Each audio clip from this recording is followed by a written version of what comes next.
Hi hello welcome back. இன்றைக்கி ஒரு சூப்பரான பிரேக்ஃபாஸ்ட் டின்னர் ரெசிபி ரெண்டுமே நீங்கள் கொடுக்கலாம் தாராளமாக. ஸ்வீட் பொட்டேட்டோ டேட்ஸ், அதுக்கப்புறம் வந்துட்டு ப்ரோக்கன் மீட். ஃபஸ்ட்டு குக்கரில் கொஞ்சமாக கீ ஆட் பண்ணிவிட்டு ஸ்வீட் பொட்டேட்டோ இந்த மாதிரி க்யூபிக்காக வந்துட்டு நான் கட் பண்ணியிருக்கேன். கட் பண்ணிவிட்டு லைட்டாக சாட் பண்ணிக்கோங்க.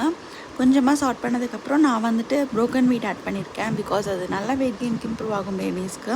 அண்ட் தென் ஸ்டொமக் ஃபில்லிங்காகவும் இருக்கும். அதனால தான் அது கூட ஒரு 5 ஸ்பூன்ஸ் கிட்ட நான் ஆட் பண்ணியிருக்கேன். பிகாஸ் நான் 2 பேருக்குங்கிறதுனால அதுக்கு தகுந்த மாதிரி ஆட் பண்ணியிருக்கேன். நீங்கள் வந்துட்டு குவான்டிட்டியை ரெடியூஸ் பண்ணிக்கோங்க, இல்லைன்னா இன்க்ரீஸ் பண்ணால் இன்க்ரீஸ் பண்ணிக்கோங்க. அப்புறம் 2 டேட்ஸ் வந்துட்டு சீடை வந்துட்டு எடுத்துகிட்டு அதை சோக்கெலாம் எதுவும் பண்ணல, அப்படியே தான் ஆட் பண்ணிக்கிட்டேன். பிகாஸ் இது எல்லாத்தையுமே நம்ம ப்ரெஷர் குக் தான் பண்ண போகிறோம் அப்படிங்கிறதுக்காக. அதுக்கப்புறம் தேவையான அளவு தண்ணி ஊற்றிக்கோங்க. அப்போ தான் நம்மளுக்கு அடி பிடிக்காமல் இருக்கும். ஒரு 4 விசில் வந்துட்டு குக் பண்ணி எடுத்தீங்க அப்படின்னா சூப்பரான பிரேக்ஃபாஸ்ட் டின்னர் ரெசிபி ரெடி ஆகிடும். என்னோடய பேபி ரொம்பவே இதை என்ஜாய் பண்ணி சாப்பிட்டாங்க.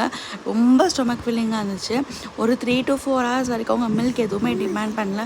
ஸோ கண்டிப்பாக இந்த வீடியோ உங்களுக்கு யூஸ்ஃபுல்லாக இருக்கும்னு நினைக்கிறேன். கண்டிப்பாக ட்ரை பண்ணி பாருங்கள். எஸ்பெஷலி டியூரிங் நைட்ஸ் கொடுத்தோம் அப்படின்னா நல்லா ஸ்டொமக் ஃபில்லிங்காக சாப்பிட்டுட்டு நல்லா தூங்குவாங்க.